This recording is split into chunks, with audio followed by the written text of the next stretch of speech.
Hello and welcome to a new video. Today we're going to take a look at another legend team from season 17 here from Rise 1000, as we're going to take a look at the bottom one here, not in the top one. The top one looked a little bit more difficult to play, but let's take a look at it. Also, I had a video on my timeline today for YouTube, which I found kind of interesting here. Unbelievable how this Pokemon dominates all leads for the Charjabug from Yasa Elite.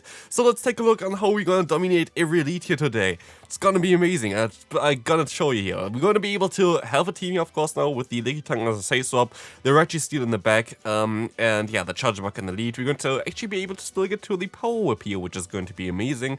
But yeah, I kind of maybe want to start a kind of series on YouTube as well, which is called Honest Reviews, where I try to take a look at other people's team and see if they're actually going to be decent, if they're decent in just a certain elo range, stuff like this. If you want to see something like this, let me know in the comment section. Just thought about it recently, also based on the idea that Chang right now is taking other people's team and do like live streams with it and see how good they are. Kind of took it from this, not really my own idea, but I kind of find the idea kind of interesting. So let me know in the comment section if you're interested in this. But here today we're going to take a look at the legend team there, and what you have to always notice, especially for like early legend teams, it kind of shifts around later on. For very early legend teams, those teams are usually designed to counter exactly the teams that you're going to encounter during the time that you're up there, because you encounter a lot of times the same opponents, and so they're not always going to be usable for yeah, lower elo ranges, which you see quite often, I have to say. Some of them are usable for lower elo ranges, but let's take a look at today's one here. First game was a decent win there, but of course this Pokemon is just unbelievable. It dominates every single lead, as we can see as well with Wishcares. It's a horrific lead for us. Like, it is something that you're going to see throughout the video as well. It is just literally one of the worst possible Pokemon that I have used so far for the lead. Of course, you have a sample size here of 10 battles, which is not really accurate as well. Like, you're going to maybe want to do some more builds with the team, and or like to be certain that the team does work out or does not work out. But in those 10 battles, like, the amount of time we had literally no single possible choice to basically win the game. Like, there was nothing that I could have done. It is just mad. Like, literally, it is just mad. It was nearly unwinnable for most of them.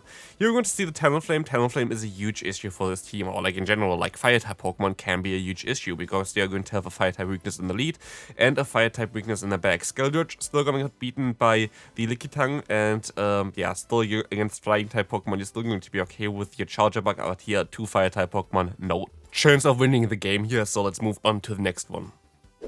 Again, it's unbelievable how this Pokemon is dominating every single lead here so far for me. Wishcares, again, great to play against. You're always going to lose every single matchup, I think, against this Pokemon. But this is not really something that's going to bother us here. We're going to have to let the move go through anyway. It's going to be a Scald. Oh, I'm actually going to shield this move up, and I'm lucky I don't get debuff, which is amazing for me, because now I can get another Exeter in. And this Exeter is going to get shielded as well. They can go for another charge move. As soon as they're going to get the debuff here with the Scald, like, it is kind of over anyway for me. And yes, it is. The Scald attack drop is coming through. I can still go for the Exeter and have to kind of swap out soon-ish. But the opponent actually still gets to another move here. Going to be the Mud Bomb, and it's going to get the knockout. So again, we're going to lose the lead pretty hard here. I'm not going to be even able to lick them down in time with my LilyNiRiain, which is going to be a little bit of an issue, as well as they're going to get the attack drop, putting us really, really far behind, especially with 2 Pokemon in the back that are going to be insanely strong against Steel-type Pokemon. This is just not really working out for me at all. The Mud Bomb is getting shielded. I can still go for the Zap Cannon, hoping for a debuff and maybe still having a chance with that, but I honestly doubt it. We're going to still try to get to the Zap Cannon, but the opponent can go for a Mud Bomb. It's super effective. It got buffed a few seasons ago, and so this game is sadly over.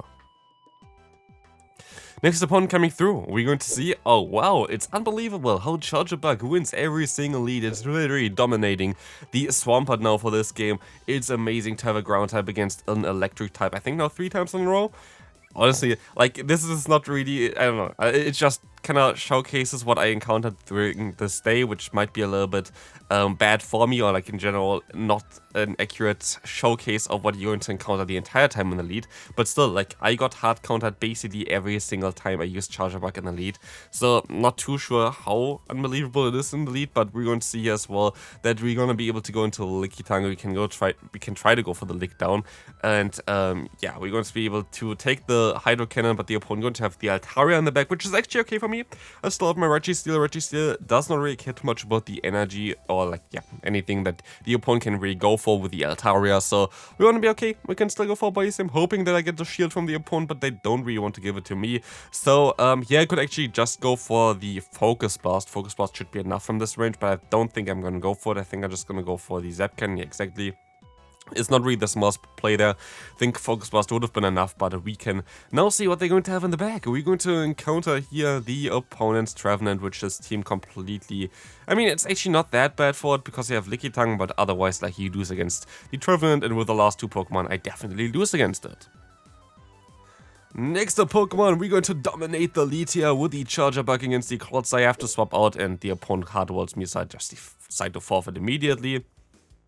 We're dominating here some more games as well with the Galarian Stunfisk against our Charjabug in the lead, which, again, it is not going to be the best one that you ever had. Like, it's literally, I think, next to, I guess, maybe the Bastion is even the worst matchup for our Charjabug, but this is one of the worst ones because Charjabug's moves are basically getting resisted the entire way through. Like, double resisted electric type moves and also resisted, moves of the bug typing are not really going to be the greatest one in the lead here, I would say, especially as the opponent has access to the move Rock Slide, which is going to be super effective. So yeah, it's not really going too well for me here today. And we're going to see the shield coming up from the opponent, and yeah, we can talk a little bit about the team now as well. Yeah, I would not recommend you to play this team. Like, I definitely would not recommend you to play this team, but I would recommend you to stay tuned here for some more interesting games, because while we get hardwall the entire time, it does not mean that you're going to lose all the time, right? You're going to see also one of my favorite sequences of this video. You're going to see the Golisopod coming in. They're going to go for the Liquidation, 30% chance to drop my defense, great for them. And we can now go for our Zap Cannon, which has a 66% chance to drop the attack. And I don't get the debuff, and the opponent gets the debuff, 30% chance for them, 66 for me, and because of this, the opponent is going to be able to farm me down in time. It is honestly ridiculous, like literally, like what the hell, my luck in this gameplay is not really there, but you know what's kind of funny? I still have a good chance of winning this game. I will be able to use a shield here against the opponent's Galarian Stunfisk, and interestingly enough, the Exeter is actually going to be able to two-shot them from this range, which is wild, and so Charjabug is the Galarian Stunfisk counter confirmed. As said before, it's an unbelievable lead there. Speaking of unbelievable leads, we're going to have here again the Gligar in the lead. That's amazing. Of course, horrible for an electric and bug type to have a ground and a flying type against you, but I don't really have to tell you that, I think. But yeah, sure, went for the charge move here earlier. I could have went already for the body slam against the Gligar, but I was kind of hoping that they wouldn't swap out here, but they decided to swap out into the Mantine, which is going to be a little bit of an awkward one for us, as the opponent can just go for the aerial spam. We can go for the body slam, and this is going to do some small damage. It's okay, it's not really gonna do too much damage, and I decided to use a shield here actually, because I feel like the body slam might come in clutch later on still, so I decided to go for the full farm down with my Charjabug.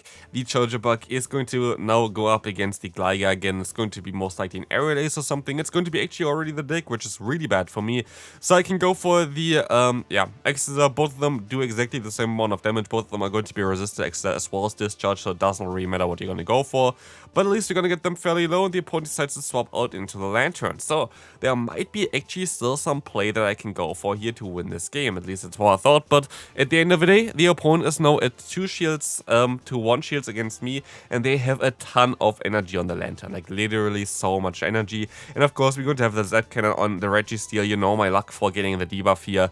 Of course, we don't get it, and so this game is basically over with that, because I had to try to catch a move. Did work out super well here. It's going to be a serve because the opponent was able to not, yeah, get caught there, but let's move on to the next game. It's honestly unbelievable how Charjabug dominates every single lead here today. It is mad. We're going to be able to just go ahead and go for some body slams hopefully against the Dragon there, but no, they're gonna swap out into the Toxapex again. It's not like a diss against Yasa or whatever. This is the thing as well that you see a lot of times. People have different experience with different teams. Sometimes I have a team that goes like, I don't know, 10-0 for me, and like other people then, oh no, I went 0-5 with this team.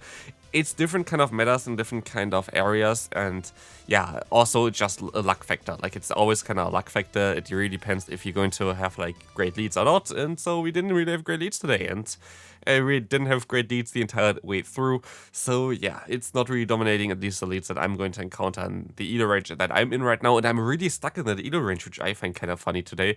I'm like stuck at 2200, which I've never really had before. But everything that I basically play currently gets completely hardwalled, as you're going to see as well. But honestly, it's kind of okay still now for me in this matchup, because I have some energy advantage on my Charjabug. And so I actually will be able to just go ahead and go for a knockout here, which is going to be funny, with the Excellent most likely. But maybe not actually. I might just gonna get the shield here. The opponent is still going to be forced to throw a charge move, which is kind of okay for me, so I can let this move go through.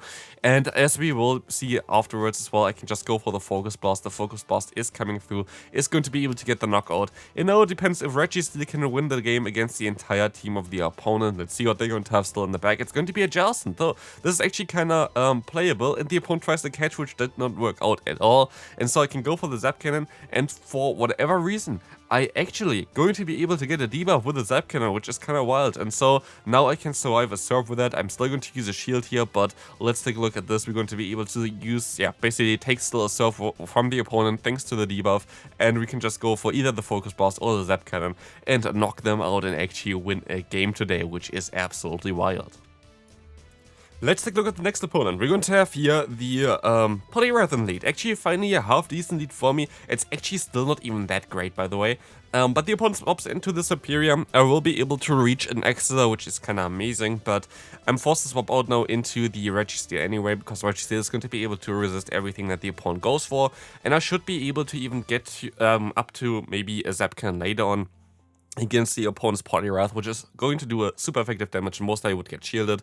So I can go for the Focus Blast. I'm going to undercharge it a little bit. I'm gonna go for a nice, but sadly it was still a little bit too much for the Superior. But we are still going to be able to reach the Zap Cannon against the opponents they did not really want to throw there. They have a ton of energy now, and so it's going to be a little bit of a trickier one. They get the attack drop, and they're going to swap out into the Bastion, and this is a really bad thing for me, as my only Bastion answer for this team is actually really the Registeel. And so LilyNiRiain against Bastion, we're going to see it here as well. It's just mad how strong Bastion is in every kind of single neutral scenario.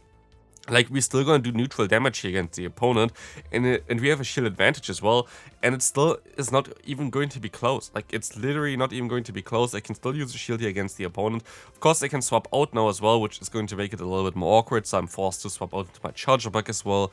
But let's see here, I can go for the Discharge, hoping that the opponent would decide to let this move go through, but they decide to use a shield here. So I'm forced to go ahead and go for the farm down, try to go for like some extra energy, but it does not really work, so I have to go for the extra now. I think it was even a CMP tile, but as you can see here, I'm not going to be able to get to any charge move or even any fast move against the opponent anymore.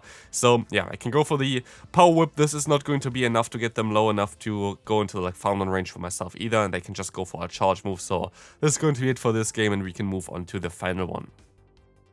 Final game for today, let's take a look here. We're going to actually win a lead with Charjabug. It is amazing, amazing feeling for the end here, but also kind of showcases we're already in an elo range now, where we're going to encounter a Purified Golbat. So it's kind of sad, isn't it?